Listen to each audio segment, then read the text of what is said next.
Hello everyone and welcome to my channel. This is the 28th part of What If Deku had Psychokinesis. I hope you enjoy. Link to the original story and author in the description. Chapter 28, remember, this will be on the test. 3:35 a.m. Himiko blared at her clock, hissing as the alarm went off and ripped her from her pleasant sleep. Despite setting the alarm herself, she still hated it. Rolling out of bed and silencing the clock, Himiko left her room and crept her way down the dark halls of UA as silently and carefully as she could. At such a late hour, there was no one to make any sounds and only the dim moonlight to illuminate the dark halls. Not that Himiko needed the light.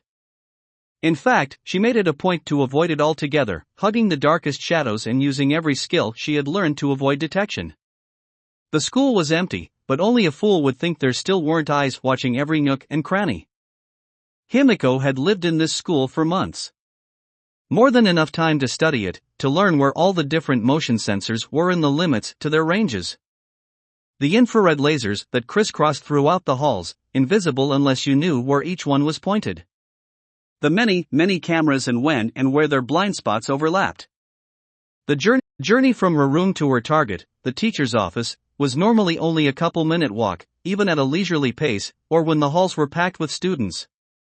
But tonight, to avoid detection, it took Himiko almost half an hour. Reaching the office, Himiko slipped inside. Once inside, she almost expected to find Nizu waiting for her, but the office was dark and empty. Her yellow eyes were almost fluorescent as she glided through the room, scanning each desk until she reached her target. The desk of Shoyuta Aizawa. With great care, Himiko began flipping through papers and files, making sure she remembered where everything was so that she would leave no trace she had been in the room. Flipping through the papers, she passed over everything quickly. Lesson plans. Quizzes and tests. None of it interested her in the least. There was one single piece of paper she was looking for. Tenya's internship application form. She had watched him go through his list of applications for most of the day, strangely looking like he was trying to pick his internship based on location and not the quality of the hero, which was weird and set off some alarm bells in her head. She just couldn't explain why. Then, of course, the boy had to up and vanish after apparently picking a hero, which didn't sit right with her.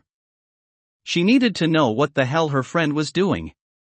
When she had asked Aizawa about it, he had said that applications were private. Himiko didn't give a shit about that, so here she was, sneaking around looking for her answers. Finally, she found a folder with a few pieces of paper in it. Hero intern application forms. Bingo! Let's see what we have here. Class 1A Azuite Tsuyu. Desired internship agency, Oki Mariner, Sea Rescue Hero, Selkie. Nope, though good for her getting an aquatic hero, but can frogs swim in seawater? Class 1A Bakugou Katsuki. Desired internship agency, Central, Tokyo Fiber Hero, Best Jeanist. Best Jeanist. Best Jeanist. Wait, isn't he that guy that wears all that denim? And has that collar and the hair? You know what, not pulling the pin on that grenade right now, or else I'll break out laughing and get caught for sure. Class 1A Shinso Hitoshi. Desired internship agency, Ketsubatsu Academy High School, Smile Hero, Ms. Joke. Guess he did what Aizawa told him to do. Still don't know why exactly, but one mystery at a time, girl. Class 1A Yayorozu Momo.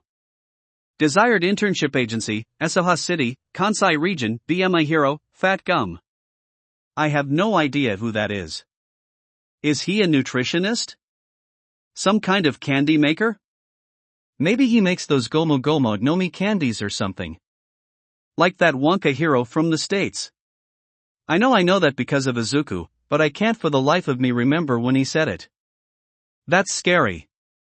Still, Momo picked him for some reason, I guess. Oh wait, here we go. Tenya's application. Class 1A Ida Tenya. Desired internship agency, Hoso City, Tokyo Normal Hero, Manual. Himiko blinked rapidly as she looked at the form. On autopilot, she slipped it back into the folder. She counted to 10 and then pulled it out again, thinking for sure she had just been mistaken in what she had read. the lack of light in the room playing tricks on her eyes.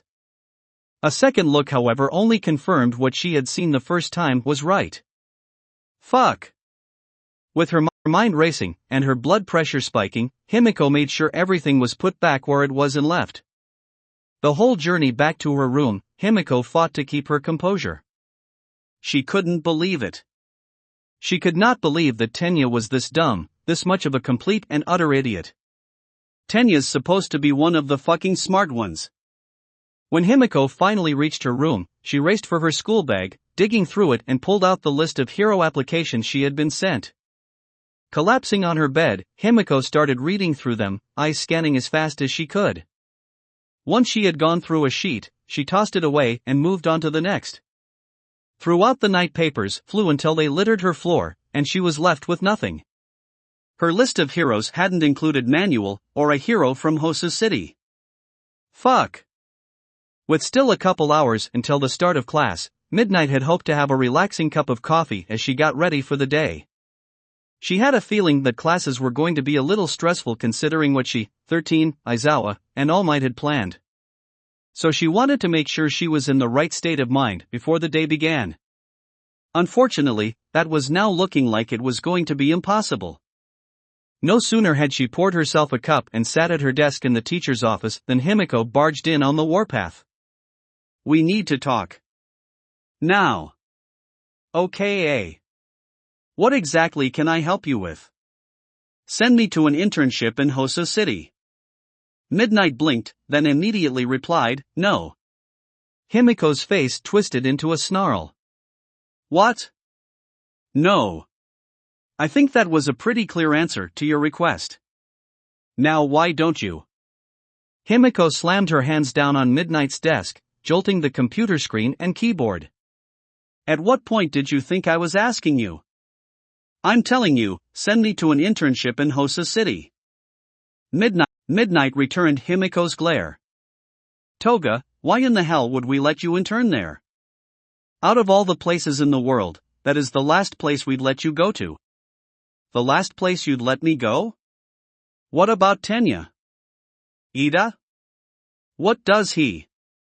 I came down here to play by your rules, Himiko started, leaving Midnight to almost do a double take. The idea that this was Himiko playing by their rules was almost scary, but if you aren't going to help me, then I'll go there myself. Alarm bells were going off in Midnight's head. She needed to get control of this situation quickly before things escalated more than they were. Tensions were now way past the red, and she did not want to be forced to use her quirk to knock Himiko out before she did something she'd regret. Midnight looked at Himiko. She looked hard, looking for something. Anything to help give her a clue as to what to say or do next. She was walking a razor's edge, and if she slipped up, there was a good chance someone was going to get hurt. She mentioned Ida. Why? Himiko had stormed into the room, made her demand and had snapped when she was rebuffed. Midnight could see the anger swirling around the girl, but the closer she looked, the more things seemed out of place. She had dark bags under her eyes, so she must not have gotten enough sleep. Speaking of her eyes, while every other part of her looked mad. The snarl, the tense muscles, there was something in her eyes that didn't mesh. There was anger, yes, but something past it. Something that the anger was just barely hiding. Fear. Himiko was afraid, and that changed everything. Lack of sleep and fear had obviously thrown Himiko off her game. She had come into this situation stupid. Himiko was unstable, sure. You could even call her crazy, but she wasn't stupid. You don't survive, thrive, like she did by being stupid. Toga, what's wrong? Talk to me, please. Midnight reached out and took Himiko's hands. Himiko tried to yank them back, her body jerking like a wounded animal, but Midnight held on. Not with some vice-like grip, but firmly, not willing to let Himiko get away. Toga, I can tell you're scared. Please. Please just talk to me. Himiko's eyes darted around, making it obvious to Midnight that the girl's mind was working overtime. She was thinking hard. Which was a very good sign as far as Midnight was concerned. She wasn't just reacting now. Her body relaxed, and she closed her eyes. Midnight could still feel the tension in her, but she wasn't in full-on fight-or-flight mode anymore. Himiko took a step back, but Midnight still didn't let her go. Tog. I have to get something from this room. Not running away. When Midnight let Himiko go, the girl stood still for a few seconds, rubbing her hands together before turning and walking straight for Aizawa's desk. What could she need from there? Before Midnight could object to Himiko going through the teacher's desk, Himiko quickly pulled open a cabinet and yanked out a file, then snatched a single piece of paper from that. Midnight blinked a few times, eyeing Himiko suspiciously as she walked back over.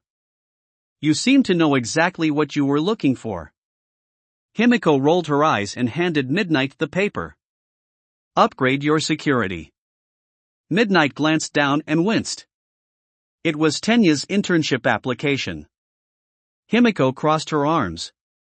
Yeah, got anything to say about this? Got anything to say at all? How about I spell it out for you then? Mr. Stain is in Hosu, and your incompetent bosses were doing jack shit about it until they could make a good headline out of it.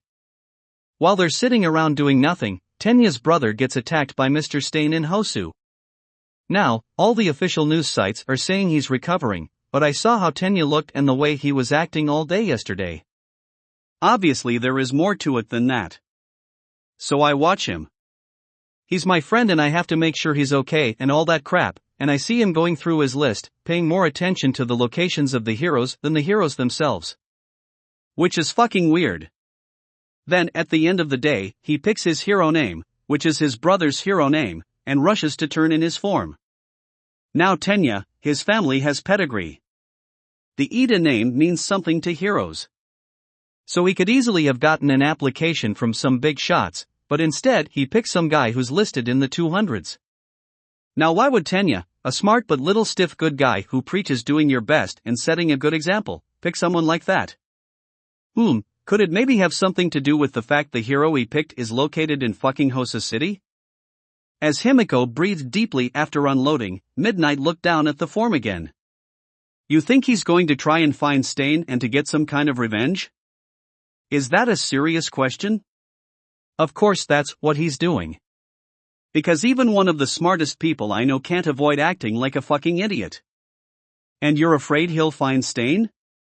Fuck no. I'm afraid Mr. Stain will find him while he's looking for him. Midnight sat in silence as she thought over everything. Finally she looked Himiko in the eye. Let me ask you something, Toga. What exactly do you want? I want to keep my friend from getting his dumb ass killed. So you don't want to see Stain again? Of course I do, Himiko said without missing a beat, but I have priorities now. No thanks to you driving a conscience into my head. Midnight sat silent and still while Himiko watched her. Maybe being so honest hadn't been the right move just then, but as much as it was a pain in her ass, lying to Midnight wasn't as easy as it used to be.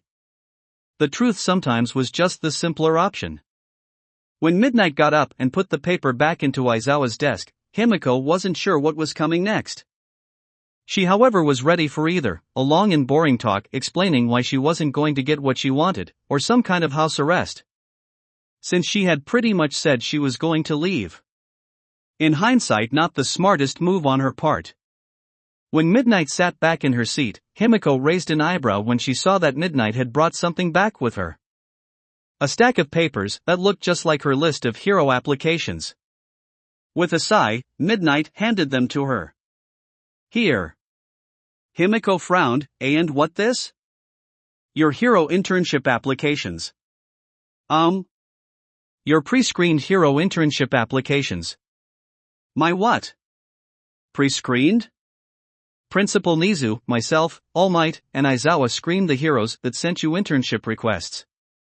The list we gave you omitted a couple of heroes we thought were a bad fit or might cause issues down the line. Himiko started going through the stack. For the most part, it was exactly the same as the one before, but after a few pages, a name appeared that was highlighted in yellow she hadn't recognized. Nothing about it stood out, so she kept flipping through until near the back, she stopped and stared. Normal hero, manual. I got a request from him? Toga. I want you to look me in the eye and tell me what you will do if I let you apply for Manuel's internship. Without hesitation, Hachimiko answered, my only concern right now is making sure Tenya doesn't stupid himself into an early grave. That's it. Not Stain? Bitch, you think I'm gonna have time to go find my blood sugar daddy while keeping my eye on a boy with super speed and making sure he stays out of trouble? Please. I'll have time for that later. Right now, Tenya is getting my full attention. Okay. Himiko tilted her head. Okay? Fill out your application for Manuel. I'll make sure it gets taken care of. You will? Wait, why? Midnight leaned back in her chair, sipping on her coffee. Because you just looked me in the eye and told me you wanted to protect your friend and not go find Stain. Because, Toga, I'm going to trust you. Himiko stared at Midnight, her jaw hanging open before she snapped back to reality and quickly filled out her application and handed it to Midnight, who took it with a solemn nod. Okay then.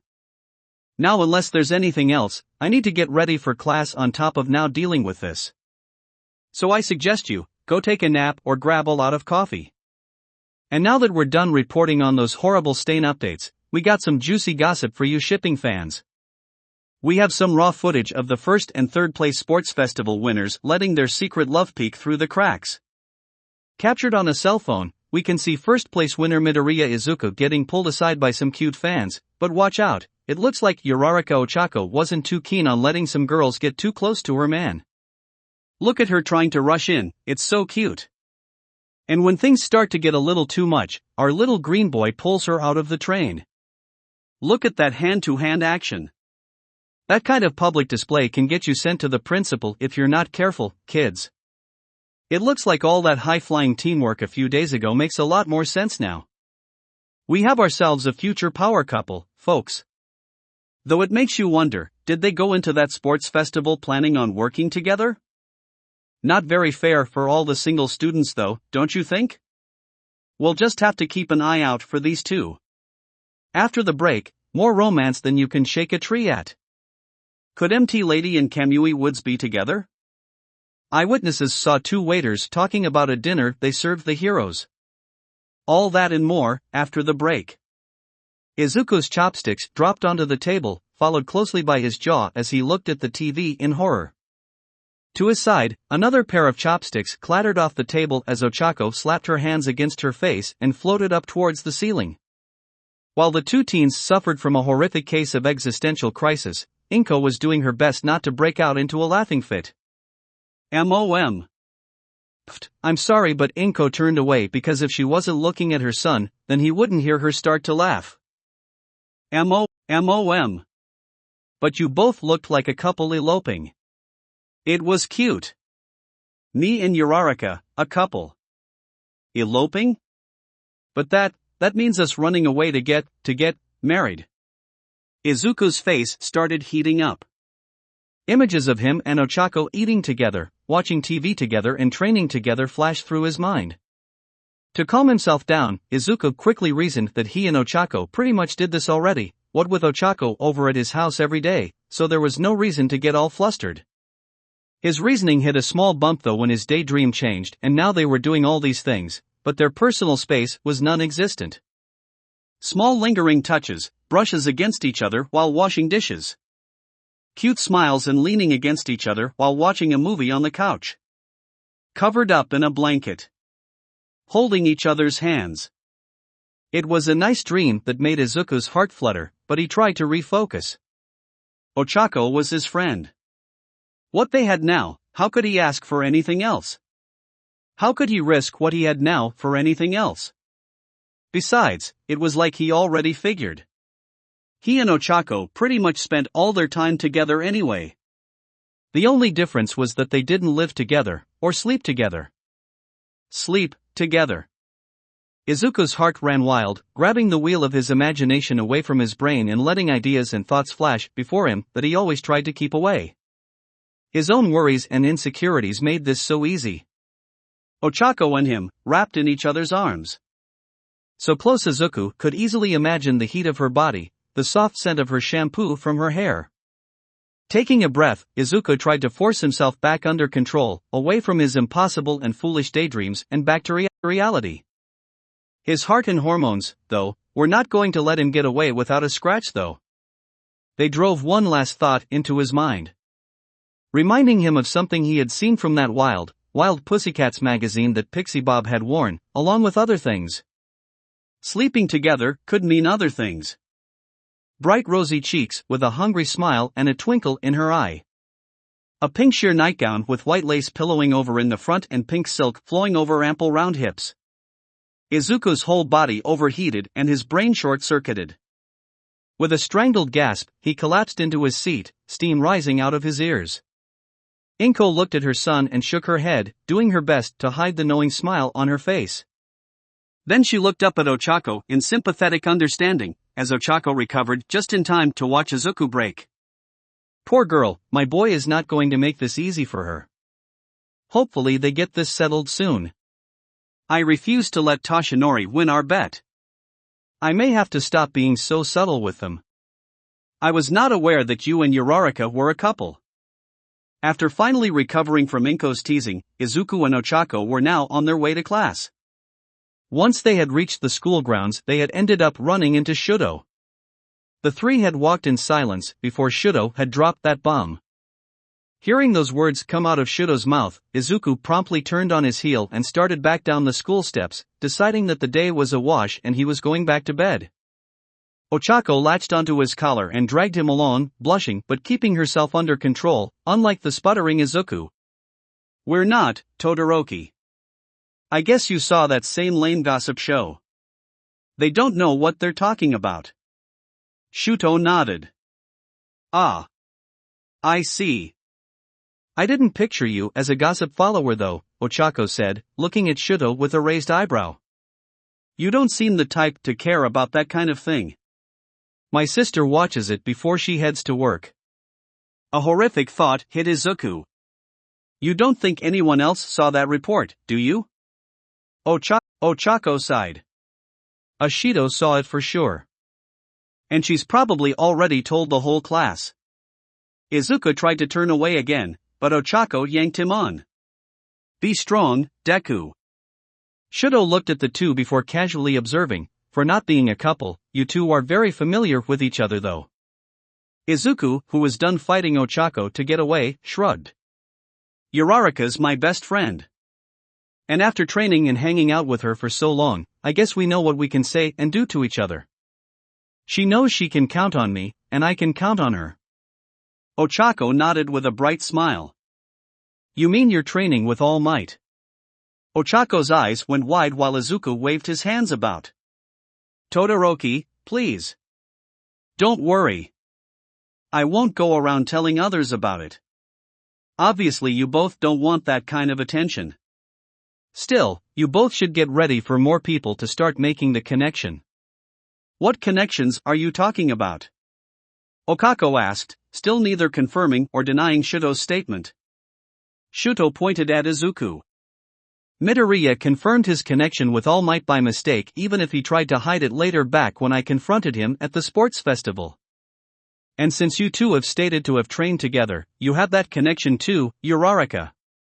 Plus, your mindsets and actions clearly follow All Might's.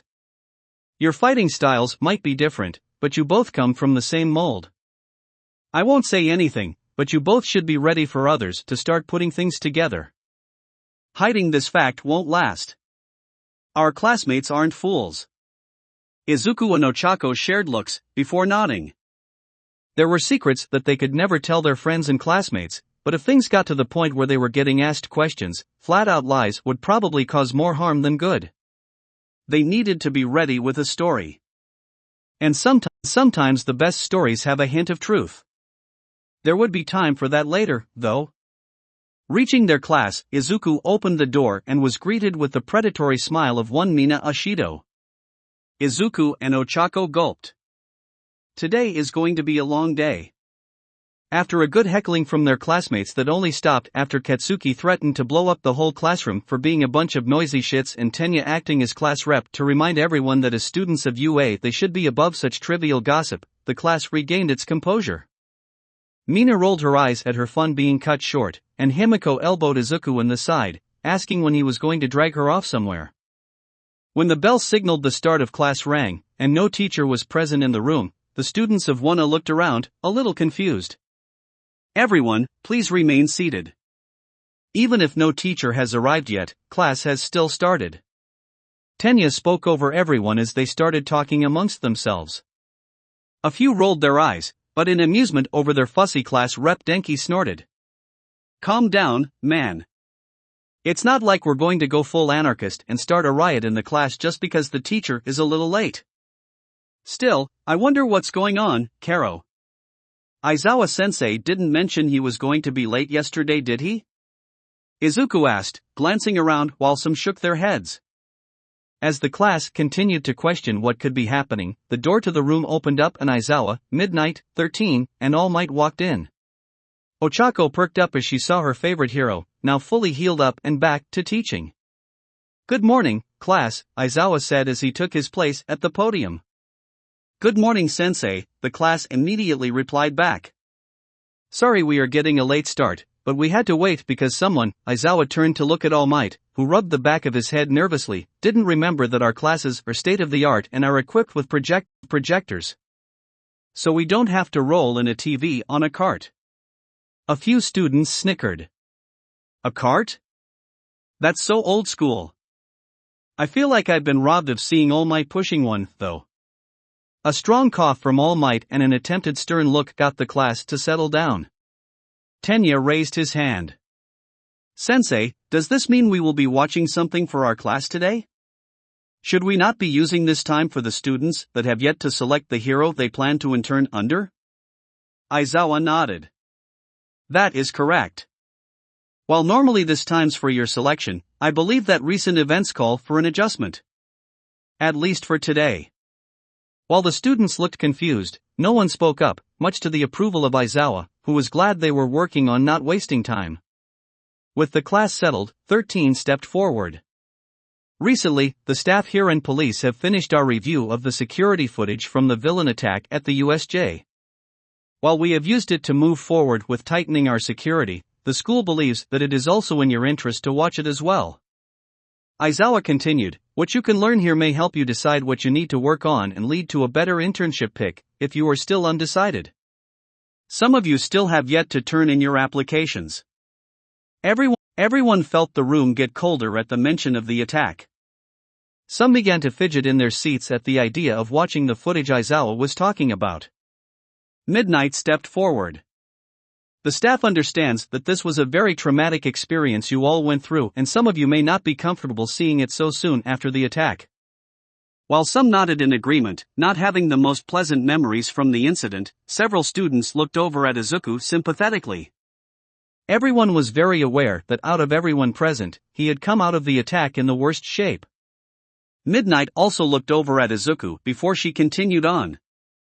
We are not going to force you to watch this footage. If you choose, you may leave, and Ectoplasm and Snipe will hold a special study hall to help you get ready for your internships. However, this is a unique situation that the staff feel you should all take advantage of. Eraserhead, All Might, and myself will be reviewing your decisions and actions during the attack with you and the rest of the class so that you all will have a chance to learn from this. Midnight waited and watched to see how the class responded to the news. There was a mixture of emotions for everyone. Some had hardened themselves for the lesson while some others looked nervous. Some were uneasy, and seemed to be considering taking her offer to leave. After some time though, it became clear that while some were clearly not comfortable with the idea, they were all choosing to stay and learn. The 4 teachers were proud of that.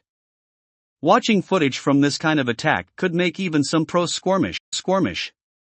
Midnight took out a small remote to lower a screen and turn on the projector while All Might hit the lights. Alright, let's get started.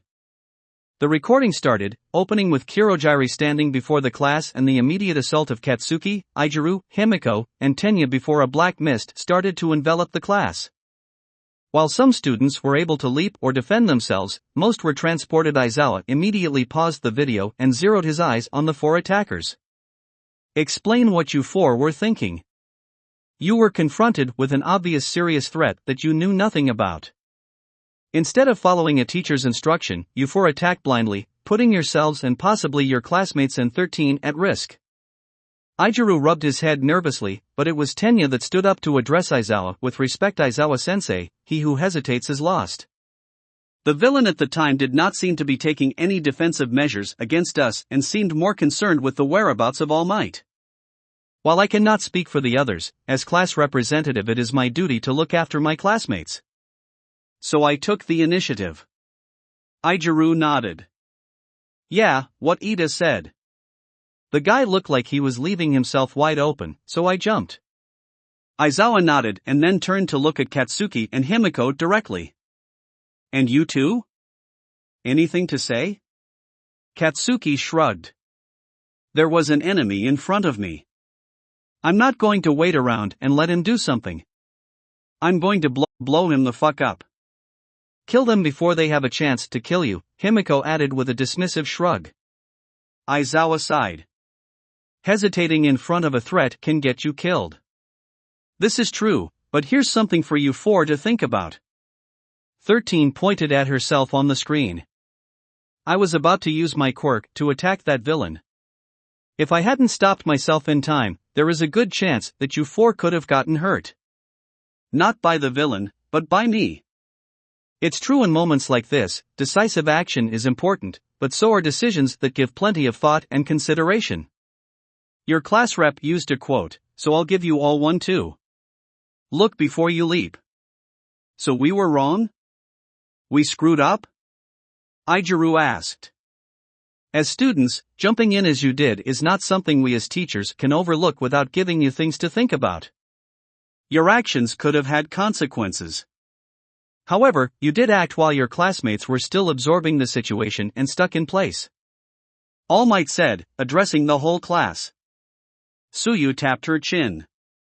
So we were wrong to do nothing? Not exactly fair, Mezu added. Fairness has nothing to do with it, Midnight said. We're not trying to tell you if you were right or wrong here. What we are trying to show and tell you is that your actions and inactions can and do have consequences. While the class thought about that, the video was unpaused and soon the black mist vanished, leaving only a handful of students behind. Toru fidgeted in her seat, knowing that her big moment was coming up. The students that had been left behind all seemed to puff up a little as they realized their classmates were about to get to see their big moment instead of just listening to them retell it. Ochako, however, was not looking forward to what was about to happen. She had been told how 13 had gotten so hurt and turned away as the scene approached. She didn't want to watch this part. She was so distracted by trying not to watch this part, she didn't notice 13 walk over to her and put a hand on her shoulder. I know this isn't easy. Believe me, I've had to watch this a few times already myself. But not watching and learning from my mistakes won't do you any favors, Uraraka. Ochako swallowed the huge lump in her throat and nodded mechanically. This was a chance to learn, and she had already committed to it since she hadn't left when given the chance. She needed to be strong right now and remember that everyone had made it out of the attack alive and well. For the most part. A twist in her gut reminded Ochako that 13's injury wasn't the only unpleasant part of this attack Ochako was going to have to relive. Taking a quick glance to the side, Ochako found Izuku watching the footage intently and taking notes. If anyone here had been the first to want to leave, it would be Izuku. But he stayed, intent to learn all he could. So she could show the same bravery. Yes, sensei. I understand. Himiko groaned as she rubbed her brow. I cannot believe I'm about to say this. The class had just finished watching Yuga, Hanta, Mashireo, and Minoru take down their villain. All Might had let the class comment on the fight first, before the teachers added their thoughts. Toru jumped at the chance to praise Mashireo for fighting so well and coming up with the plan that led to the villain's defeat, earning a high five from Denki and a round of back slaps from Mezu. Even Katsuki had commented that he did alright, for a guy with just a tail. Mina rocked Yuga's seat, saying he did a great job making sure Mashirao was able to get ready in time. Hanta beamed as his classmates commended him on his quick work, getting Mashirao ready and getting the villain wrapped up when he had his opening. That just left Minoru, and Himiko decided to play nice, and maybe score some brownie points with the staff. Not a bad job. You don't exactly strike me as the kind of guy to stick around when things get dicey. So, good job. Minoru puffed up. Starting to see how cool I am? Don't push it. Your grapes are still in a vice, don't forget. Minoru yelped. Now let's stay on topic. Like with young Ida and Shinso before, you just watched some of your classmates team up to take on a threat. While before the threat was a large group of adversaries, this time it was against one powerful opponent. Thoughts? Momo raised her hand. That the key to a victory is to ensure you capitalize on each other's strengths. Before they came up with a plan and attacked that villain all once, they were not able to do anything. Aizawa nodded his approval at Momo's answer. Well done. That is exactly what I wanted you all to take away from this footage. Just because you outnumber your opponent doesn't always mean you've increased your chances of winning. Oh, Izuku said, you mean like how you were able to take on all those villains at once? Correct. Quantity doesn't trump quality as often as people think. I'll commend you for being able to pull it together at the end against a superior foe, but remember this, sometimes the best option is still to retreat and regroup. None of you forget this. Yes, sensei, replied the whole class. Midnight flipped through her list. I think they're about to get a good lesson in quality versus quantity. Todoroki's segment is up next. Okay, now who's next on the list? Young Midoriya. The mood in the room changed instantly. With Shudo, everyone had been shocked at how quickly he had taken down his group of villains, and some had even taken the opportunity to lighten the mood, but there was no glossing over what they all knew was coming. Izuku fidgeted in his chair as his classmates looked over at him sympathetically. Himiko reached over and gave his shoulder a squeeze, while Ochako was tempted to get up from her seat and trade places with Minoru so she could be next to him. Now, young Midoriya. You had 2 separate encounters with the villains that we will be covering. 2? Wait, the courtyard stuff wasn't the only thing? Mina straightened in her chair as she looked over at Izuku. Oh yeah. I guess I finally get to see what you did to all those villains before you ran into me. Katsuki leaned back in his chair to look at Izuku. What? We get to see why you looked like shit before that Nomu fucked you up? Whatever reaction Katsuki had been expecting, the small smile of pride on Izuku's face wasn't it. What the fuck? The video started, showing a group of villains waiting in a long hallway just as Izuku walked out to meet them. The fact that Izuku was just walking towards the group was surprising enough. Everyone watched, not sure what was going to happen next. Izuku suddenly smashing a villain out a window was not what anyone had expected. Holy shit. There were several sharp hisses whenever Izuku got hit, the cut across his chest drawing a few startled gasps. However, the class was in awe as Izuku worked his way through the villains, whittling them down until and using his quirk to use his surroundings to his advantage. A few of his takedowns made several of his classmates look at him in shock at how brutal he had been. Katsuki had even almost cheered when he watched Izuku win the recording jam the broken lights into the one villain's giant fly trap mouth and slam it shut. He didn't though. There was no way in hell he was going to be seen impressed with Izuku in any way. Himiko, as the video came to a close, found her focus split between watching the recording and making sure she didn't jump Izuku right then and there and have her way with him, the rest of the class be damned. She glanced back at Ochako, who she was expecting to be drooling along with her. She was a little surprised to see Ochako squinting at the screen, clearly in deep thought before her eyes went wide and her mouth dropped open. Deku! That's the guy from the gym. Ochako's sudden exclamation startled the class as Izuku looked back at Ochako, a little confused. Wait, what are you talking about? You recognize one of those villains? The guy you pulled the wall on, the cow guy. He was the same dude from the gym we went to. The blank look on Izuku's face made Ochako groan. The first day we went looking for a place to get ready for UA. The guy dropped a medicine ball on you. When Izuku's face stayed blank for a few more seconds, Ochako as well as the rest of the class, looked at Izuku worriedly.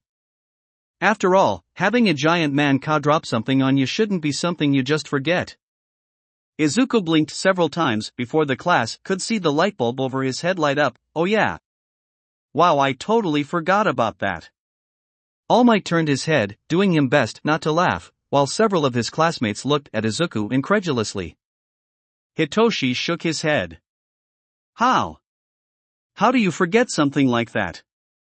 Brain damage? Minoru offered immediately. Izuku laughed. Please, my head is solid as a rock. That would explain so much, Himiko thought with an eye roll. Honestly, it wasn't that big of a deal. I'm surprised you remember that, Uraraka. Ochako blinked, well. If you all are done chatting, we still need to get through Midoriya's footage, Aizawa cut in. Izuku frowned. We aren't going to get to talk about how I kicked those villains' butts? No. We're going to watch all of your footage. And then discuss your actions in detail. Oh, well darn it. As the video flickered, switching to new footage showing Izuku running across the USJ courtyard along with Mina and Fumikage, the class was quiet. No one made a sound because no one was able to. They knew what they were about to watch, and it robbed them of their voices. With the other videos, people still spoke up from time to time, pointing something out or congratulating a student for something they did. Even with the footage with Ochako, Tsuyu, Katsuki, and Himiko, as bloody as it was, though Himiko swore parts looked edited to cut away or blur her favorite bit, they still spoke up. Now, even knowing that Izuku was right next to them, knowing they were about to watch him almost die changed the mood in the room. Izuku leaned forward in his seat, watching the events play out. Events that were still hazy, still hard to remember completely. When the three rushed over to their fallen teacher, Izuku had trouble recalling exactly what happened next. But he could remember how he felt. The feelings were shown to him in crystal clarity as his recorded self didn't follow after his classmates as they carried their teacher, but turned away. His face, pale and shocked. Then twisted with fury. Izuku closed his eyes. He had been so scared, and so angry. The thought that those villains were going to hurt his friends, that they were trying to hurt Ochako. Izuku could feel his muscles tense and his teeth grind together. While nowhere near as intense as they were on screen, that fear and anger clawed at him still. Just from the idea. Calm down. They didn't get hurt. A growl from Katsuki refocused Izuku back on the screen. Izuku was lifting the group up and out of danger. Which meant it was about to happen. You're fine. You lived. You're fine. You Lee. Nomu flashed on the screen. 1 second Izuku had been alone, the next, the giant monster was just there, right besides him, hand held up to swat Izuku away. The hazy memories suddenly came into horrific and painful focus, then Nomu's arm moved and crack. Izuku flinched, his quirk flaring to life at the same time. The green blow enveloped his desk in a flash and cracked it down the middle. The bright light and harsh sound startled everyone in the class as they all looked at Izuku in alarm. Midnight immediately turned the projector off while All Might moved to Izuku's side, putting his giant hand on Izuku's shoulder to try and calm him. Young Midoriya. Easy there, you're all right. Izuku looked around, just as startled at what had happened as everyone else. His classmates' concerned faces made him feel guilty and foolish for what he had just done. When he saw Ochako out of her chair and hurrying over to him, he felt even more embarrassed. He was getting tired of making her worry about him. I am fine. Izuku frowned, wishing his voice wasn't so shaky. Please, it's all right. I just... Yikes. Deku? Please, it's all right, Uraraka. I'm fine. You can go sit back down. Ochako frowned, hesitating for a few seconds before walking back. Taking a breath, and trying not to look at his friends, Izuku did his best to smile up at All Might. "I'm fine now." "Really? You're sure?" Izuku nodded, but winced when he saw the state of his desk. "Though now I'm worried I'm about to get in trouble for destroying school property."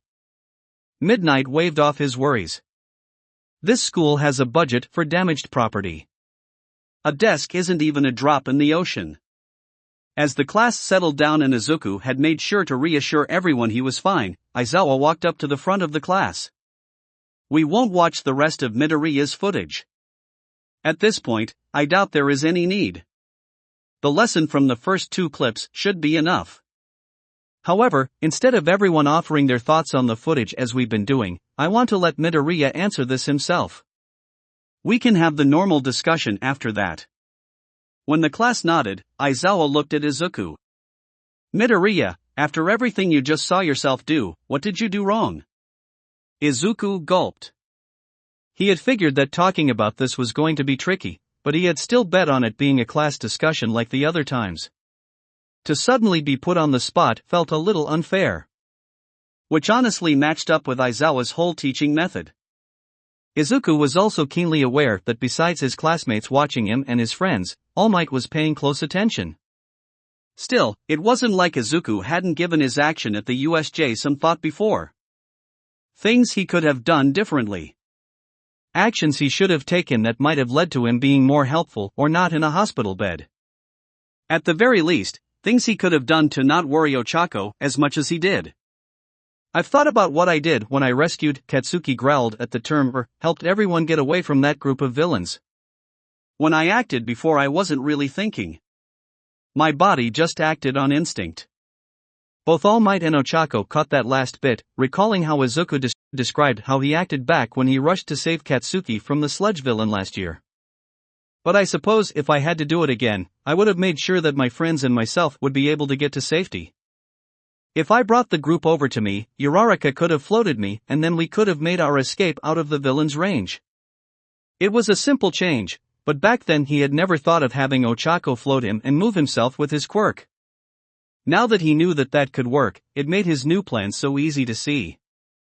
When Aizawa stayed silent after his answer, Izuku shifted in his seat nervously.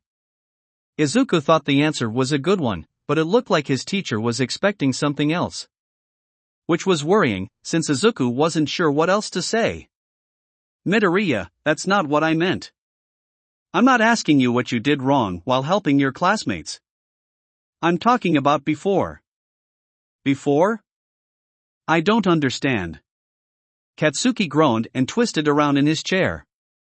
"You fucking idiot, he's talking about the dumbass decision you made sticking your nose into my fight." "Oh. Really?" Several of Izuku's classmates gasped. More than a few couldn't believe what they had just heard. "Dude, hold on a second," Ijiru said. "You think you did the right thing? I mean, yeah. The fuck is wrong with you?" Himiko exclaimed in horror. "You almost fucking died. That's pretty much the definition of making the wrong fucking choice." Izuku, not used to hearing Himiko this worked up, winced, but didn't back down. "Toga, just because something is the right thing to do, doesn't mean it's the easiest. Izuku, you got involved with something you didn't need to get involved in and got your head caved in as a result." Himiko didn't like this. She didn't like how the look in Izuku's eyes was getting harder. How his resolve that he was right was getting reaffirmed despite everyone in the class disagreeing. Meddling when you don't need to is the essence of being a hero. Isn't that right, All Might? Well, yes, but All Might was cut off when Aizawa's eye snapped over to him and he launched his capture cloth around All Might's mouth. "That's enough out of you. Midoriya, 3 times the day you threw yourself into situations that could have gotten you killed. Your fight in the hallway didn't need to happen. If you had stuck to your original plan and remained out of sight, you would not have gotten hurt. You did it again in the courtyard and a final 3rd time when you attacked Shigaraki. If you'd taken the time to think things through, you would have to be able to tell that your actions were foolish. But people were in danger. I couldn't just do nothing. Heroes don't, and you didn't when you rushed all those villains. I am a professional who has years of work to fall back on. You are a student that still has a lot left to learn. Don't think that a few months of special training," Aizawa shot All Might a harsh look that was missed by the rest of the class, "makes up for the next few years of school you still have to take. You lack the knowledge, experience, and real-world common sense to be putting a pro's responsibility on your shoulders." "Do I make myself clear?" Dejected, Izuku nodded, "Yes, sir." "A little harsh, don't you think?" All Might whispered to Aizawa as class was dismissed. Aizawa just rolled up his yellow sleeping bag and stored it under the podium. The kid needed to have someone to give him a proper lesson on how a student should behave. He'll learn and grow. All Might frowned as Aizawa left the room but let it go. He knew that Aizawa was doing what he thought was best for Izuku. He just couldn't get behind the methods. Calling him out like that in front of the whole class and using his near-death experience as a hammer to drive the lesson into Izuku just seemed cruel. Sighing, All Might looked down at his watch and winced. Not a whole lot of time left. Better get back to my office. Also need to deal with young Uraraka. Do you have a moment before your lunch? Tea? Ochako nodded. Yes, please. All Might filled a cup for Ochako and handed it to her before pouring himself a cup and sat down. A rather tough start to your day. How are you holding up? You looked a little pale towards the end. I'm fine. Really? It's still hard to think about, that day and everything. All Might sighed and sipped his drink. If I had been there from the start, you all would have been spared a lot of pain. I suppose, if anything, it gave us a lesson on what we should expect later on. And hopefully reminded some of us not to pull stupid stunts. All Might chuckled. I heard you made sure to drive that point home with young Midoriya that night. I'd say he should follow your example. Ochako puffed up a little with a smile. But you also rushed headfirst into danger to rescue him, if I recall. You two are a real pot and kettle. Ochako blushed and tried to hide herself behind her cup of tea. Still, it's good you talked with him. Being open with your feelings and thoughts is important between friends. Ochako nodded. Yeah, I let him know how much I hated that he rushed into danger without me like that again. I swear, I don't know what I'm going to do if I have to tell him a third time. All Might hummed as he looked at Ochako critically. That he rushed in without you, huh? So it's okay to rush into danger as long as you two are together? I mean. I noticed when young Midoriya was defending his decision, you were awfully silent. Tell me, was he wrong to act those 3 times? No. Ochako's immediate answer startled All Might a little. It wasn't just that Ochako's answer was instantaneous, but the tone in her voice made it clear she stood behind her answer completely. Deku did the right thing, but he just didn't do it the right way.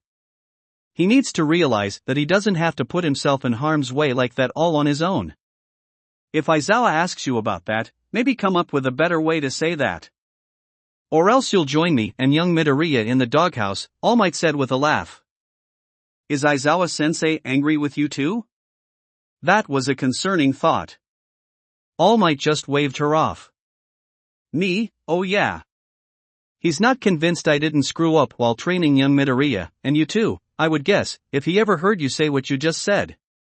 But he's not upset with young Midoriya at all.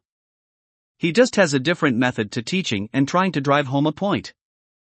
He wants to make sure the boy has learned to be more careful. So don't you worry about that. Ochako nodded. I guess that's okay then. So All Might, was that what you wanted to talk to me about? You don't really pull me aside very often, actually. I think this is the first time you've done it since we stopped training at the beach. You spend most of your time with Deku now. Ochako blinked and realized how that could sound negative and quickly added, not that I'm upset about that. With Deku getting one for all, of course you'll need to spend more time with him. I'm sure that's why you did that whole internship thing too. All Might smiled. Calm down, young Uraraka. You haven't said anything wrong. You are correct, because of One for All I need to spend more time with him. That is also why I wanted him to intern with me this next week. However, you are also my protege and you deserve my attention as well. I felt you deserved to know why I've chosen to take him alone and not you both. All Might, it's okay. Really? You don't owe me an explanation. But you deserve one. While my responsibilities with young Midoriya mean I haven't been able to spend as much time with you are just as deserving of it. Thank you, All Might. That means a lot to me. But really, I get it. Getting a chance to work with Deku for a whole week, I'm sure it's a perfect opportunity to help him get ready for everything. Actually, there won't be much more time for getting ready. I'm giving young Midoriya One for All next week, and want to use the time so that he can adjust before he returns to school. Ochako froze, so startled that she forgot to keep her pinky away from her empty cup and it ended up floating out of her hand. All Might reached up and plucked it out of the air. You're giving Deku your quirk, already? All Might nodded. I have a couple more private matters to talk to him about and a few last things to square away, but by either the second or third day, he will become the next vessel. But it's so soon. I thought for sure it'd be later. A lot later, like when we could get our provisional license in our third year. Ochako's mind raced. This was a lot to take in. It was always going to happen, but Ochako was floored that it was happening in just a few days. Wait, you said before at the beach you wanted to wait. You wanted to see how Deku's quirk continued to grow. That's right. That was my original plan. Your original plan? But why the change? Ochako trailed off, something clicking in her head, the attack. That's what it is, isn't it? Is it because of how much time you have left, or because of the villains? Both, in a way. If my fight with the Nomu hadn't shortened the amount of time I can use One for All per day, I might not have come to this decision. But with that and the growing threat, All Might almost stumbled over his words, pushing down the idea of what the growing threat could mean for him. I felt that if young Midoriya could show me that he had mastered his own quirk enough, which he did, then I could pass on One for All to him without too much worry. Ochako frowned. Too much worry? Yes. I'm still not sure how his own quirk will react to One for All. It'll become stronger, yes, as well as his own physical strength, but besides that, how he'll adapt to it is unknown. Having that week to sort everything out is the best time to do this. You're worried about how he'll handle the kickback. Yes. It's possible that his body's natural resistance will be boosted along with everything else, but I just don't know. All of that made sense to Ochako. Having the time to work everything out and be in a controlled environment was the best way to do this. She then latched onto something else All Might had said. How did Deku prove to you he'd mastered his quirk? The sports festival. I had decided that if he won, then that would be the last bit of evidence I needed. Not only did he win, but he exhibited several new skills that showed me he has great control over his power. Ochako almost brought up that Izuku still hurt himself, but stopped as another thought replaced that one. A frown formed on her face and she eyed All Might. You didn't tell Deku any of this before the sports festival, did you? No. If I did something like that, he might have gone overboard just trying to prove himself. No, I wanted to see how he did with his own motivations. Ochako sighed. Good. That's good. Also, keep this between the two of us. No reason to get the boy all stressed out before his internship begins. All Might smiled when Ochako quickly nodded her head. And speaking of internships, why don't we talk about yours? I know you haven't turned in your application form yet. I'd be more than happy to help you pick out someone. Oh, thank you, but I think I know who I want to go with. It just took me a little more time to research them all by myself. By yourself? Ochako nodded. I guess I wanted to make sure this was my choice, without any outside input. The way I see it, this is a good chance for me to learn and gain experience under someone like I did with Gunhead. So I wanted to make sure I took my time. Very good. Very proactive and professional. Being your own person, your own hero, is important. All Might paused, a grin tugging at the edges of his mouth, even if you already have your team name all picked out. Green tea, huh? Ochako flushed and started to babble, making All Might laugh.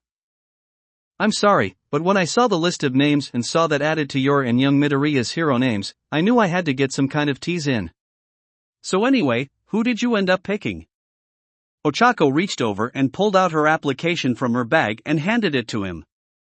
Looking over the paper, All Might hummed at the name. An excellent choice. She's a real rising star, and you can bet by the time the next hero billboard chart comes up, she's going to be in the top 10 for sure. I'd even say she might be in the top 5. Though I'm honestly surprised she even sent out application requests. Really? All Might rubbed his chin. Yeah. This is all second-hand accounts, but from what I've heard, she's not your average hero. Very brash and does things her own way. Still, I think you could learn a lot from her. Just be prepared for some unorthodox lessons. Ochako smirked. Well, I think you prepared me for that a long time ago. Hi, recovery girl. Guess who's back? Izuku grinned sheepishly as he, Ochako, and Himiko walked into her clinic.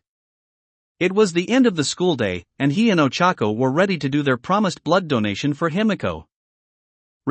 Recovery girl glared at Izuku before pointing towards a couple of chairs. You're lucky, I know you're actually a sweet boy and not a smart aleck.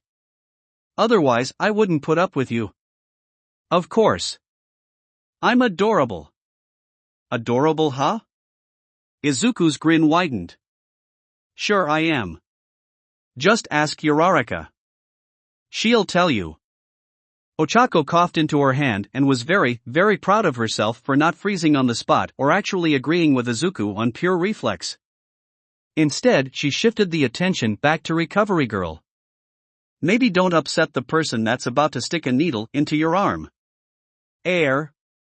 Sighing, Ochako pushed Izuku forward to a chair while she took hers. Once seated, Recovery Girl pulled out a cart with all the equipment she was going to need for their donation. While she got everything set up, Himiko giggled happily as she sat down on one of the beds next to them. I still can't believe you both are okay with this. Izuku smiled. It's not a big deal, Toga. We're happy to help. Yeah, Ochako agreed. Besides, how could we not help now? You were practically bouncing in your seat the closer we got to the end of the day.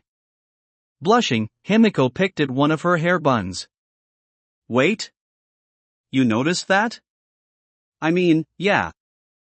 You were pretty obvious. I'm many things, but I'm not blind. Izuku missed the looks that passed between Himiko, Ochako, and even Recovery Girl, who just shook her head. Pulling up a chair, Recovery Girl started prepping Ochako. As she did this, Himiko glanced down at the blood donation kit, then up at Izuku, eyeing the arm he was going to donate from and running a finger over the tube and needle. Hey Izuku? Yeah? Licking her lips, Himiko wished her mouth didn't feel so dry. Would you be okay with letting me do it? Do it? Izuku then glanced down. Oh. You mean giving me the needle? Recovery Girl paused as she wiped Ochako's arm with an alcohol swab. Toga. Neither Ochako or Izuku caught her warning tone. It wasn't that Recovery Girl didn't trust Himiko. After all the work Midnight and the other teachers had put in with her, and from what she had seen herself, Recovery Girl did trust Himiko. To an extent. There were things you just don't want to do with people like Himiko. You don't take an alcoholic to a bar, and you don't give recovering psychopathic hematolagnia a hypodermic needle and a vein to stick it in. Ochako frowned. Do you know what you're even doing with that thing? Himiko rolled her eyes. Do you even remember what my support gear is? I carry 6 of these things, you know. I remember a lot of almost dead villains after you stuck them with those needles. Which, while nice, doesn't exactly fill me with confidence when it comes to Deku. Ouch, that's a little harsh, Uraraka, Izuku said with a chuckle. Says the boy that we just watched throw a villain out of a building, Ochako countered. It wasn't a tall building. and then literally nail one to a wall, Ochako continued, now listing off her fingers. Then you shoved that broken glass into one's mouth. Himiko broke in, oh, don't forget when he shot that one chick in the face with those ball bearings when he used his Delaware smash. Ochako nodded. So don't you go telling me what's harsh and not harsh.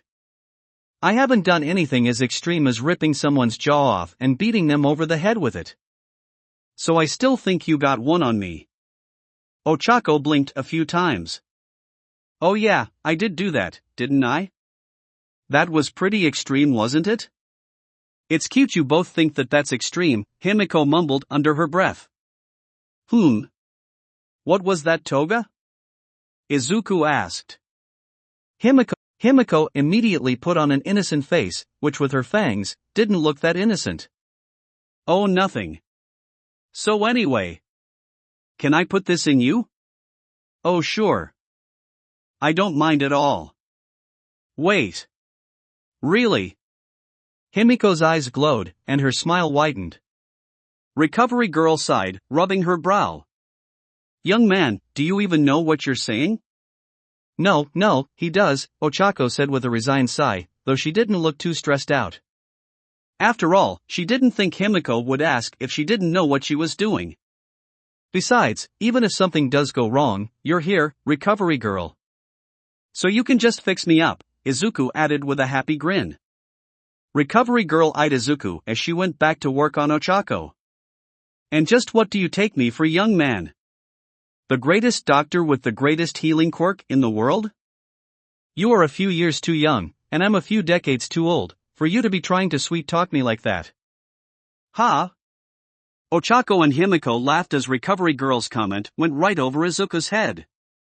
Himiko bit back a comment that popped into her head, not wanting the cranky old doctor angry with her. A few decades, she says. That's like saying midnight is only a few years over 20. Himiko felt a cold shiver run up her spine and turned to look at recovery girl, who was looking right at her. Wait, she's not psychic or some shit, right? Deciding she didn't want to find out, Himiko picked up the donation kit and when recovery girl didn't stop her, started to help prep Izuku. Izuku, for his part, watched as Himiko went to work. He wasn't sure why, but he was amazed at how gentle her touch was as she felt along his arm, looking for the vein she was going to draw from. Each touch along his arm was soft, almost like a feather dancing over his skin. She never pressed too much, and as she worked, Izuku finally admitted to himself that her hands felt really, really good. When she found the vein, she ran the tip of finger up and down it, feeling it pulse under her touch. With each beat of Izuku's heart, more blood flowed through that vein. Feeling it sent excited shivers racing over her body. As she kept running her finger along the vein for a little while longer, Izuku started to laugh. Her focus broken, Himiko looked up at him with a raised eyebrow. Sorry. A little ticklish, I guess. Himiko grinned evilly. Well, that's good to know. Mistakes have been made. Uraraka, help. Ochako just rolled her eyes. Go for the back of the neck. Traitor. Ha ha ha. Izuku groaned. You know what, just take the needle and stick it in my back. It'll go great with the knife in there now. Oh, sorry, but it's already in your arm. You'll just have to suck it up, Izuku, Himiko teased. Izuku blinked in surprise and then looked down, finding that the needle was indeed in his arm, and the small clear tube was already red as it carried his blood into the little pouch. Wow, I didn't even feel it. Like I said, I have experience with needles. I have a lot of first aid experience actually, though it's more field medic kind of stuff. Really? When did you learn that? When Izuku and Ochako asked, Himiko just shrugged. When you live on the streets, you have to learn a few things to survive. I can sew a stitch, tie a tourniquet, cauterize an open wound. Those kinds of things. Wow, you were out on the streets saving people like that? Himiko looked away, scratching at her neck. Not really. I learned because I was doing it to myself. My first year on the street was rough. Izuku frowned. But wait, weren't you staying with someone? Didn't they help you? Himiko laughed. It wasn't a happy laugh, like she had heard a good joke, but it wasn't mirthless. It was just cold, cynical, and tinged with a dark humor neither Izuku or Ochako could understand. He was a real believer of taking care of yourself. If I couldn't take care of myself, if I died in some alley, then it would be my own fault. So learning how to fight and how to fix myself up were pretty much the first couple things I taught myself. That seems really cruel, Toga, Izuku said with a frown. Himiko just shrugged. It's life. Doesn't make it right though, Ochako countered. It is what it is. Honestly, right and wrong can get pretty muddied up when you're stitching yourself up in a damp alley. When Himiko glanced back at the two and saw how concerned and worried they looked, she winced. And I've made this awkward. Sorry, I shouldn't have pried, Izuku apologized. Himiko tried to wave off his concerns. She did not want him or Ochako being sad right now. Nah, don't worry about it.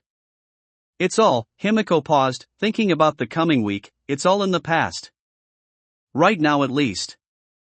Hopefully it'll stay there, too, after the week is done.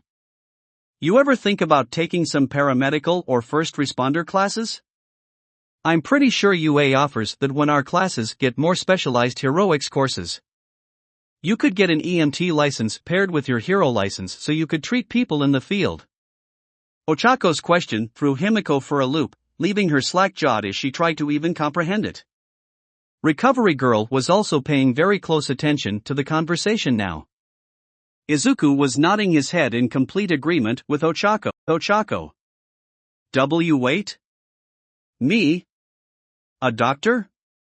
You'd be closer to a field medic actually, Recovery Girl corrected, rubbing her chin deep in thought. Yeah. I don't think that would work. I'm not the kind of person someone wants to see when they're in trouble. Plus, I'd have horrible bedside manners. What are you talking about, Toga? You were great with me. Izuku, you are a special case.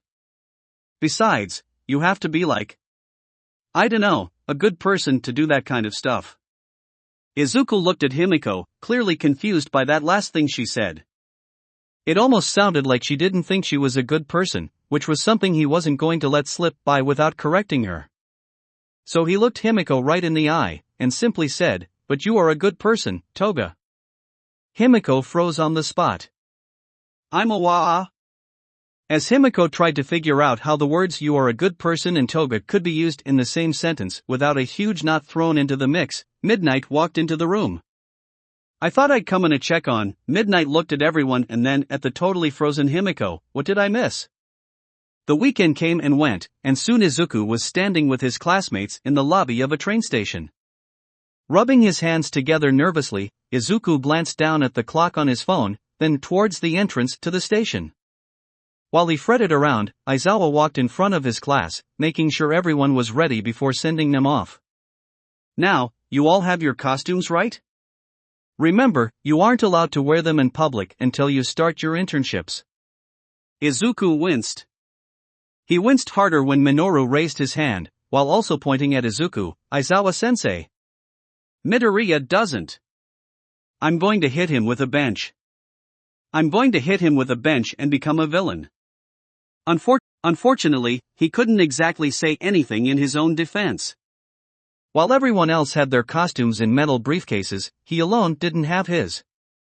Aizawa eyed Izuku and then sighed. Where is your costume, Midoriya? Did you leave it at school? No, sir. Hatsum was still working on it. She said she'd be here on time though. Shudo glanced down at his phone clock. We got here almost 30 minutes ago though. Izuku groaned. I know. Ochako gave him a pat on the back. Well, at least you don't have to worry about catching a train. She was right. Unlike most of the class, Izuku was riding with All Might personally to their internship site. Speaking of All Might, he was busy talking to a massive crowd of reporters. Suyu tapped her chin. Still, she said she was going to have it done. I wonder if she ran into some trouble. Izuku winced, which didn't go unnoticed. Ochako gave Izuku a side eye. Deku, what did you do? Air. Deku. Well, my costume was done. A few more of his classmates were looking at him now, making Izuku sweat. Was? Izuku poked his pointer fingers together, and did his best to look small and helpless under his friends' increasingly scrutinizing gazes. I might have asked Hitomi if she could add one last thing. Deku. She said it would be. Midoriya. You're still here. Awesome. Izuku twisted around and let out a long sigh of relief as Mei broke through the crowd and came rushing towards the class, a metal briefcase in her hands.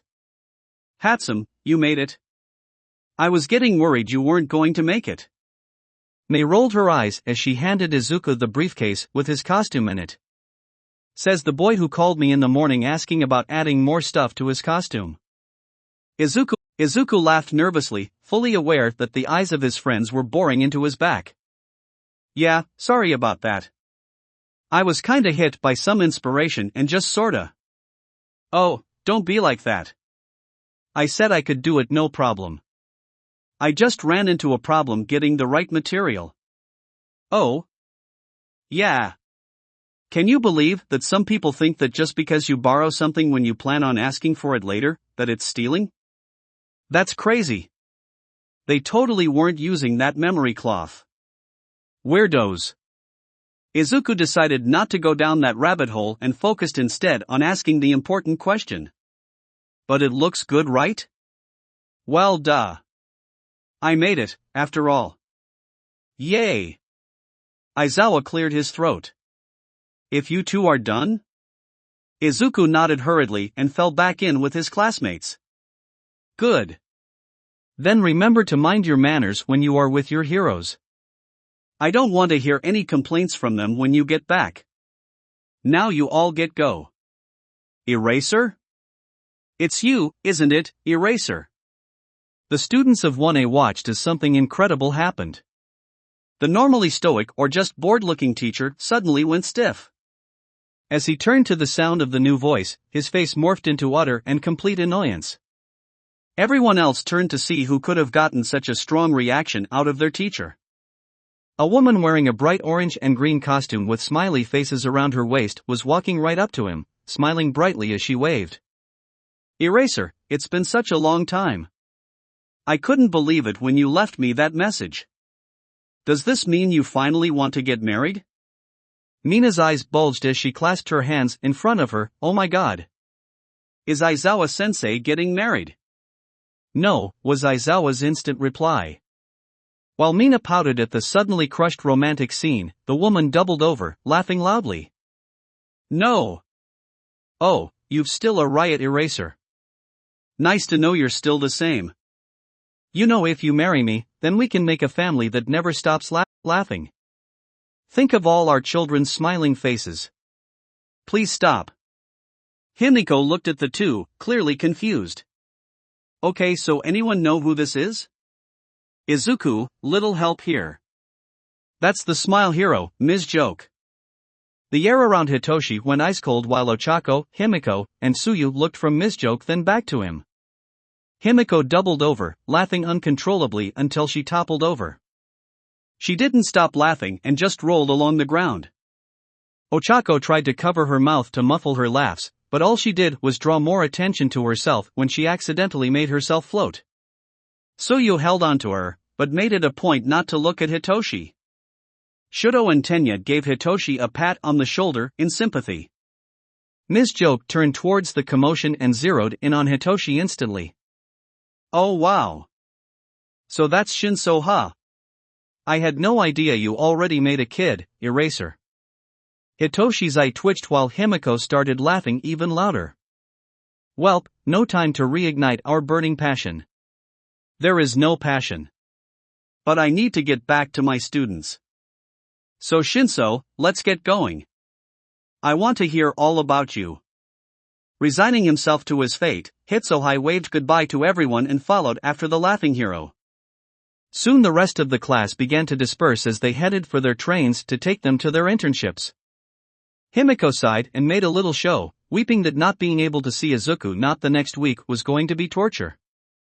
I'm sure you'll be fine, Toga. I imagine our internships will keep us so busy that we won't have time to think about anything else. Izuku watched as Himiko's smile fell a little, her eyes drifting to the side as she glanced briefly at Tenya. You know, you're probably not wrong. Not sure what that all meant, Izuku tilted his head to the side. Huh? Oh, nothing. Himiko's smile was back. Just thinking about something is all. Hey Izuku, you know that old saying, absence makes the heart grow fonder? Izuku nodded, blushing a little as Himiko put her hands on his shoulders and leaned forward so that her lips were right by his ear. Maybe we can put that to the test when we get back. Just the two of us, Leaving Izuku red and stammering, Himiko pulled back and smiled brightly. Turning to leave, she caught Ochako's eye and winked at her. Ochako rolled her eyes and waved her goodbye. Izuku was broken out of his flushed daze when Katsuki walked by and poked him in the chest. You better make sure you don't waste this week. Don't forget I'm gunning for you, nerd. Not waiting for Izuku to respond, Katsuki left, ignoring Ochako completely and not showing if he saw her discreet middle finger or not. With everyone else gone or leaving, Izuku turned to see Tenya was also walking away. Seeing this, Izuku hurried after him, wanting to say one last thing before he wouldn't see his friend for the next week. Ida, wait. I know things have been really hard for you. I just want you to know that if things ever feel like they're too much, please, let me or our friends know. We're here for you. When Tenya turned to look back at Izuku, smiling, Izuku felt like something was off. Something was behind that smile that he just couldn't read. Thank you, Midoriya. With that, only Ochako and Izuku were left. Clutching her briefcase, Ochako looked at Izuku. Well, I guess I need to get going too. Yeah. It's going to be weird not seeing you at all this next week. I guess I've really taken for granted all the time we've had together. Hey, at least it's not a whole month like last time. Izuku nodded. Yeah. But we still could talk over the phone. I doubt we're gonna have time for that. Yeah. But like you told Toga, our internships should keep us busy. So hopefully time will just fly by. I guess. Well, good luck, Uraraka. I can't wait to hear about everything you learn at your internship. Ochako smiled and flexed her arm. The long sleeve of her uniform tightening around her arm as she did, which Izuku totally didn't take any notice of. You bet. And you better believe I'm gonna come back stronger than ever. I better make sure All Might really trains me really well then. Otherwise, you're gonna be way stronger than me, Izuku said with a laugh. Ochako grinned competitively. Who says I'm not already? If I remember right, I won the last time we sparred. I can still lift more than you if you don't use your quirk to cheat, and I won the sports festival. I did that once and only with a couple of the smaller plates. Stop holding it over my head. Izuku crossed his arms, grumbling about her supposed 350-pound bench press. And you only get to use that victory, 3 more times before it doesn't work anymore. Wait, when did that become a rule? Just now, Ochako said with a huge cheeky grin. With a laugh, Izuku gave Ochako a shove, which she returned in kind. Before they both decided to have an impromptu sparring match and give Izuku a chance to close the win-loss gap, All Might walked over to them. Now you two. Let's keep things civil. Both smiled and started to laugh. I guess you were able to get away from those reporters then, All Might, Izuku said. All Might sighed. Yes, but I don't think we have long before they chase after me. I said I needed a quick bathroom break, so that'll buy us 5 minutes, tops. Less if some of those paparazzi reporters get ideas. Ochako hefted her briefcase over her shoulder. Then I guess that my cue to leave so you two can get out of here. Ochako glanced quickly at All Might before facing Izuku. Hey Deku. Izuku blinked in confusion. Yeah, Uraraka? Good luck on your internship. Oh, Oh. Well, thanks. If this is going to be anything like the training we did before UA, I'll take all the luck I can get. Ochako nodded and turned to leave, but stopped and glanced over her shoulder. Oh, and before I forget, you take care of him and you don't do anything crazy. Izuku threw his hands up. I swear, it's a conspiracy. All Might put his hand on Izuku's shoulder, giving Ochako a thumbs up. I'll be sure to take good care of young Midoriya. Ochako gave them both a smirk before leaving. It's funny how you two just assumed you knew who I was talking about. All Might and Izuku watched Ochako disappear before both started to laugh. So our roles are interchangeable now, huh? Can't say that I can argue with that. Yeah, but if I actually get hurt, she might really kill me. Here lies Midoriya Izuku. He broke his word a third time. So he deserves this.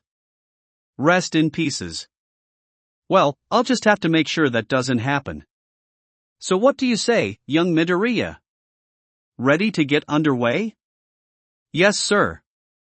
After making a daring escape out of the train station, All Might had swiftly dropped his muscled form and the two had loaded up into his truck and driven off, with Izuku ducking down as they passed the mob of press who were all still looking for another interview with All Might. After avoiding the crowd and once out on the road, Izuku noticed that they were going in a different direction than he was expecting. All Might, where are we going? This isn't the way to your agency. When did I ever say we were going there? That is actually a good point. All Might hasn't really told me anything he plans to do for my internship. Then where are we going?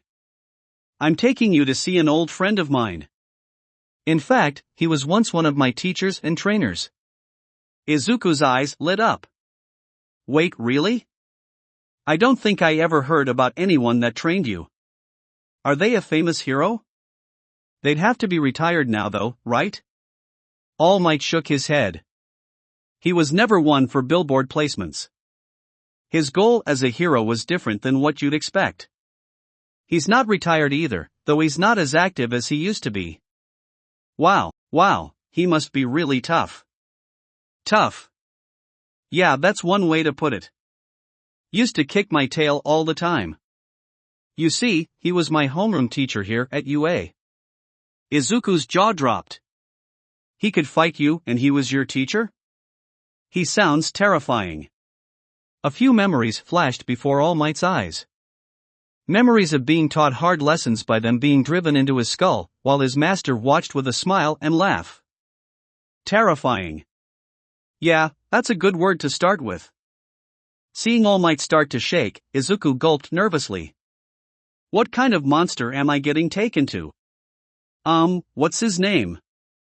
Gran Torino. This is the place? After the drive, Izuku was a little surprised when All Might parked the car in front of a rather shoddy-looking apartment building. Think of it as camouflage. It's the perfect way to look if you don't want anyone disturbing you, All Might said as he stood beside Izuku. Izuku gasped. Oh, so he made it look like this on purpose. Incredible. Yes, on purpose. All Might, why did you hesitate there? Waving his hands about, All Might quickly changed the subject. Anyway, let's get inside. I know Gran Torino has been looking forward to meeting you. I'll be on my best behavior. Yeah, let's just hope he will be too. Wait, huh? Nothing. All Might quickly walked up the steps and entered into the building with Izuku hot on his tail. Hey Torino. We're here. All Might came to a dead stop in the doorway, and his voice cut off just as fast. Izuku, not ready for All Might to stop right in the doorway, almost ran into him. Confused and with the doorway blocked, Izuku glanced around and peered into the apartment. Is everything okay? Looking inside, Izuku saw a surprisingly nice, if simple, room. At a table sat a short, old-looking man. He wore a yellow and white costume that looked just a little too big for him, evident since his bright yellow cape hung past his large boots and pulled up on the floor.